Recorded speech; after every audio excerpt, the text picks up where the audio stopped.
레위기 13장은 좀 깁니다. 하나예요. 주제는 문둥병. 문둥병은 오늘 우리가 말하는 그런 한센시병이 아니고요. 그런 나병이 아니고 악성 전염병이다. 그렇게 생각하시면 돼요. 악성 전염병이 퍼지면서 여러 가지 상황을 다 말씀해요. 그러니까 성경은 그냥 대충 말하는 게 아니고 성경은 세밀하게 말씀합니다. 오늘이야 의료 시설이 많고 또 의학이 발달되고 개발됐기 때문에 얼마든지 병원에 가면 의사가 다 이렇게 진찰도 하고 진단도 하고 약도 처방하지만 그 당시는 의학이 개발도 되지 않았고 의료 시설도 없고 약품도 없고 그러니까 하나님께서 그 진단, 진찰 그래서 우리가 이제 처음에 가서 이것이 어떤 건가 여부를 판단하는 것을 진찰이라고 그러고요. 그것에 대해서 결정 짓는 것을 진단 그럽니다. 오늘 진찰과 진단을 제사장에게 다 맡기셨어요. 거기 보면 여러 번 반복되는 말씀이 제사장에게 보여라. 19절도 보면 색점이 생겼으면 몸에 어떤 종처에 점이 있거나 흰 점이 있거나 또 희고 불구스름한 색점이 생겼으면 제사장에게로 보여라. 그리고 제사장이 그를 진단하거나 진찰해라. 22절에 보면 진찰할지니 그랬고 23절에 보면 진단할지니라. 정하다고 진단할지니라 그랬습니다. 오늘 본문에 보면 18절부터 23절은요. 종기, 우리 피부에 어떤 종기가 생겼을 때 그것이 나병인지 아닌지를 분명하게 진찰하고 진단을 해줘야 돼요. 왜냐하면 이 전염병이라는 것은 오염되고 전염되는 그런 특성이 있기 때문에 분명하게 이것은 뭐다 이것이 나병이다 아니다를 분명히 진찰하고 진단해서 공개적으로 말해야 된다는 거죠. 그 다음에 24절부터 28절까지는 화상입니다. 화상을 입어서 이 털이나 이 수염에 그리고 피부가 더 얕거나 누르스매 이런 것들을 여부를 제사장이 의학적 상식은 없죠. 그러나 하나님께서 제사장에게 위임을 했기 때문에 제사장이 판단을 하는 거예요. 그래서 이것이 나병인지 아니면 화상인지를 분명히 진찰하고 진단을 해줘서 확신을 시켜줘야 된다. 그 다음에 29절부터 39절까지는 피부병, 피부에 어떤 어루럭이나 이런 종처가 생겼을 때 사람들이 볼 때 저거 나병 아니야? 이럴 수 있다는 거죠. 의심할 수 있다는 거죠. 요즘에 보면 기침만 콜록콜록해도 저거 코로나 아니야? 그러잖아요. 굉장히 이런 그 모임에 가는 거를 사람들이 꺼려 하잖아요. 사실 감기인데 기침만 해도 코로나 아니야? 그러고 가까이 안 가려고. 그럴 때 분명하게 서로 의심하고 그러지 말고 제사장에게 보여라 이거예요. 그럼 제사장이 그를 정확하게 진찰을 해서 가풀을 얘기해 주라는 거예요. 그래서 어제도 말씀드렸지만 이 권한을 제사장에게 위임해 별 방법들이 다 있어요. 그러니까 이 사람이 이 말하고 저 사람이 저 말하면 이 공동체는요 우왕좌왕이 됩니다. 그래서 반드시 하나님께서 모세와 아론을 통해서 말씀하셨어요. 이렇게 의심이 될 때는 의심하지 말고 이 사람이 이 말하고 저 사람이 저 말하면 이거는 공동체가 우왕좌왕하게 되니까 혼란스러울 수 있으니까 제사장에게로 보여라. 딱 말씀해 주시잖아요. 제사장에게 보여서 제사장이 진찰을 하고 진단을 내린 그게 맞는 거예요. 그러니까 제사장이 진단 딱 내렸는데 사람들이 그건 아닌 것 같다 이렇게 말해도 안 되는 거죠. 이 공동체라고 하는 것은 질서가 있긴 몰라도 그러니까 교회도 마찬가지예요. 교회도 리더가 어떤 일을 추진할 때는 저분이 기도하고 충분히 상황을 살펴서 하는구나. 그러니까 그렇게 해서 이분이 잘할 수 있도록 이렇게 도와주고 기도해주고 그래야지 저 왜 저래? 이러면 공동체는 흔들린다. 그래서 하나님이 이 질병 하나를 진찰하고 진단하는 것도 제사장이라고 딱 못을 박았어요. 그게 질서입니다. 질서. 이 공동체는 질서가 무너지면 공동체는 이게 금방 와해될 수 있다는 사실. 가정도 마찬가지예요. 남편이 어떤 일을 결정했으면 남편을 신뢰하세요. 아이, 저 양반은 저렇게 틀렸다고. 다른 집 남편은 왜 다른 집 남편하고 왜 비교를 합니까? 그 집은 그 집대로 상황이 있는 것이고 이 집은 이 집대로 상황이 있는 거예요.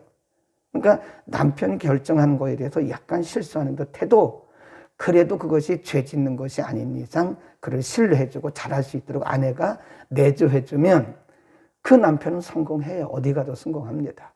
그런데 뒤에서 아내가 애들 붙들고 말하기를 네 아빠는 하는 짓이 저렇다고 그러면 그 사람은 길을 펼 수도 없고 어떤 일도 할 수가 없습니다. 그 다음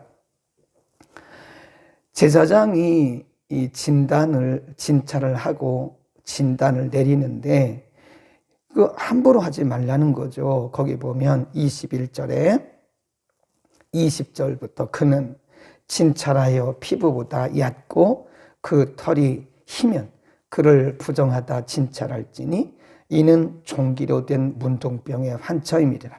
그러나 제사장의 보기에 거기 흰 털이 없고 피부보다 얕지 아니하고 빛이 엷으면 제사장은 그를 7일 동안 금고해라. 금고란 말이 어제 말씀드렸잖아요. 격리입니다. 쿼런틴입니다. 쿼런틴. 격리하는 거예요. 이것이 진단될 때까지, 확진될 때까지 격리를 시키는 거예요. 그 다음에 쭉 내려가 보세요. 33절. 그는 오미냐 나병이냐 의심될 때를 얘기하는 거예요. 그는 모발을 밀되 환처는 밀지 말 것이요.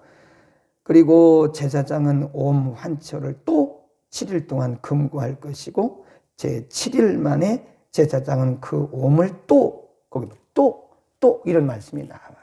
또 진찰해라. 또 진찰해라. 그래서 2주간이 걸리는 거예요. 1주를 격리시켰다가 진찰해보고 이거 긴가민가 하면 다시 또 격리시키고 다시 또 진찰하고. 이게 신중성을 얘기하는 겁니다. 이게 개인이 미치는 영향과 그리고 공동체에 미치는 영향력이 있기 때문에 그 영향이 커요. 이게 전염병도 그렇지만 우리가 영적으로도 그렇습니다. 또 인격적으로도 마찬가지. 요즘에 인격살인이란 말을 많이 쓰잖아요. 인격살인. 실제로 육체를 살인하는 건 아니지만 사람의 인격을 살인하는 경우가 많아요. 대개 우리나라 사람들은 심증 갖고 하지 마세요.